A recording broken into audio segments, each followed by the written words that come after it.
I mean, I know I'm saying I mean a lot, but I just can't get over the fact that people will misconstrue this. Oh, you're a racist, Jason. You just don't like him because he's black. That's why you were at the Tea Party. All people at the Tea Parties were racist. No! The Tea Parties used to be about the tax issues. Used to be about 9/11 truth. Used to be about America, freedom, and fascism and what's really going down with the Federal Reserve. Now they've been hijacked by Fox, so I can be called a racist for, using my First Amendment. It's the Infowarrior. We'll be back after this. All right, let's jump through some calls. Let's go to Stephen in Texas. Stephen, you're on the line. Yeah, hey, good evening, fellow Zionist and extremist hater. Yes, obviously. My lords in Israel are directing what I do as I speak in my hidden earpiece, my friend. Yeah, I'd imagine, Jason, that instead of you playing fantasy football, you play fantasy world government. Yeah. That doesn't exist, I wanted to bring up something about we don't hear a whole lot lately about the North American Union because, of course, they're still going on with this, but they're trying to cover it up. And like Alex pointed out, they're saying the Trans-Texas Corridor is dead and doesn't exist anymore, and that's total lie. But, remember how they changed the name from North American Union to this SPP, the Security and Prosperity Partnership? Well, within that, I found out about this over a year, probably a year and a half ago. I used to work at Walmart, and, Alex pointed out Walmart has the 7th largest economy in the world. We're talking of nations, businesses, whatever. I mean, that's how much of an impact this company has. And it's interesting because within the SPP, there's a group that was formed of private corporations called the Competitiveness Council, North American Competitiveness Council, that's what it's called. And it's 30 of the largest corporations for Mexico, Canada, and the United States, and of course most of them are in the United States. But I went online while I was waiting to get on, and you can actually look this up under uschamber.com. It's the U.S. Chamber of Commerce website, and it goes into a lot about this North American Competitiveness Council. And I find it really interesting because here in this document, it's like 63 pages long, it goes into what the goals of this thing is. Now, it mentions this, what government should accomplish by 2010. Develop a comprehensive North American customs clearance system with fully compatible national systems. And then it says, develop a common North American system for transmitting both import and export information. Make further investments in research toward an economically viable container security device incorporating smart box or smart seal technology. And then it goes into simplify and improve customs processes. And this is really scary. It says, work to provide a more effective retroactive claim process to allow for the movement of people. This is what I was going to get at. A competitive North America depends on the efficient movement of people and not just goods within the region. And it says a single trusted traveler program is needed as soon as possible. The 3 governments are currently working on developing standards. This is 2007. Standards for alternative forms of identification, including the introduction of smart cards with embedded radio frequency identification chips and biometrics, such as fingerprints and iris scans, to confirm an individual's identity and citizenship. And Stephen, now they're here. I mean, my New York State driver's license has it, and now all Canadian driver's license and passports, I believe, also have that. And they are making the law now that you're not going to be able to cross the border unless you either have one of these driver's licenses with the RFID in it, one of them that's a real ID compliant, or you need your passport with you. I mean, well, they just announced it. They just announced today on the news, as a matter of fact, they said your driver's license is no longer any good. Now, whether you walk, drive, fly, whatever, you have to have a passport. And, of course, those passports now have the chips in them, and that's so they can track you everywhere you go.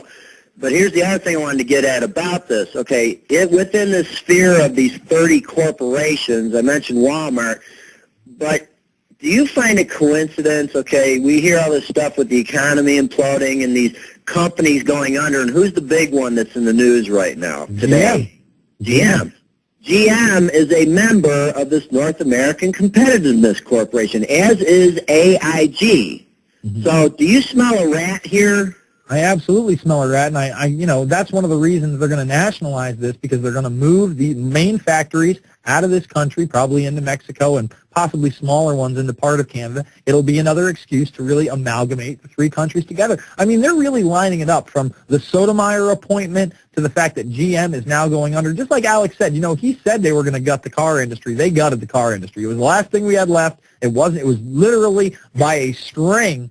And now that string is snapped, and it is done. We literally don't make anything in this country of any value anymore, Stephen. It's all overseas, baby. Right, and that's because these corporate executives who are in on this, they're selling out all the working slaves that are under them, and, laughing all the way to the bank, because they're all part of this internationalist global banking cartel, and it makes me sick. It makes me sick as well. I thank you for the call, Stephen. Let's go to Joe in New Mexico. Joe, you're on the line. Hey, Jason. Hey, Vicki on the call earlier, she was so right on with the stuff going on with the markets and the Fed, and I just find it interesting that those tea parties that really amounted to nothing, really resulted in nothing, got so much publicity. And I did some searches earlier in the week on FoxNews.com, CNN, and MSNBC.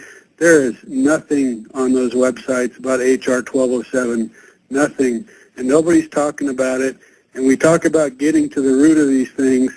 No doubt, if those books are open from the Fed, we'll see those connections from AIG and GM and everybody else out there. So I'm just calling in to encourage people to blast the Rushes, the Hannitys of the world, and get them to get this on the news. It's just ridiculous. Yeah, we're not covering this audit the Fed thing at all. In fact, it was so outside of the mainstream that even I wasn't really aware of it until Bob Chapman brought it up, and I had heard about it. And I think at the time that Bob Chapman brought it up, it was something like 140 co-sponsors, which I thought was great. And in the past few weeks, it's up to 179, and maybe even have surpassed that. But even being me, who goes through Reuters wires, who goes through the Telegraph, who goes through the Guardian, MSNBC, Fox News, I didn't see one speck of this in the mainstream media. And if they were serious about us regulating taxes and going after, the big banksters out there that are ripping us off, just like you said, this would be front page news. This would be an important story, but it's not. It's being buried. Yeah, it's ridiculous. And of all, Bob Chapman's right on. And you've had other people, smart people there's not many people sharper than Ron Paul. And he introduced this thing, so obviously he knows there's something up with it.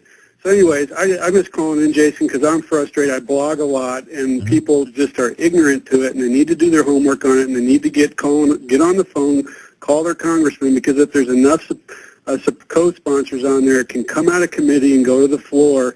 And we all know there's just a small percentage of the people in the U.S. that are active and make a big difference in the House. At the very least, we need to have this hearing, have it out on C-SPAN, and make a big deal about it in the alternative media. Because, you remember when Dennis Kucinich introduced 33 articles of impeachment on the Bush administration, and nobody covered it. Nobody covered it at all. I mean, I think the most people that have probably seen any excerpt of that are the people that have seen my movie, Fabled Enemies, and that's only because I've sold thousands of copies, had hundreds of thousands of downloads on the Internet, so many that we really can't, Google has taken away our counter, so we don't know how many people. But really, the majority of people really that saw it were introduced to it through that film. They had no idea it even happened, and that's because the mainstream media suppresses any kind of information in Congress or Senate that actually challenges the power establishment. I thank you for the call, Joe. Let's go to Shaheen in California. Shaheen, you're on the line.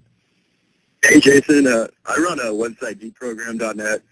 This weekend I actually put together another website that's just directly for films. Have about 100 downloads on there. I wanted to see if I could publicize it over the website or over your show. It's dprogramfilms.net. And by the way, folks, it's not, hold on, it's not DE, it's just D and then program, right? Yeah, it's the second site. Yeah, dprogramfilms.net, and there's like 100 films there. You just click it, auto downloads. And you guys stream my show as well, don't you? Yeah, we're streaming it right now. Exactly. So yeah, man, I really appreciate what you do. Thanks for giving me the plug, and keep doing what you're doing. Hey, keep doing what you're doing, brother. Thank you. You're helping get the word out.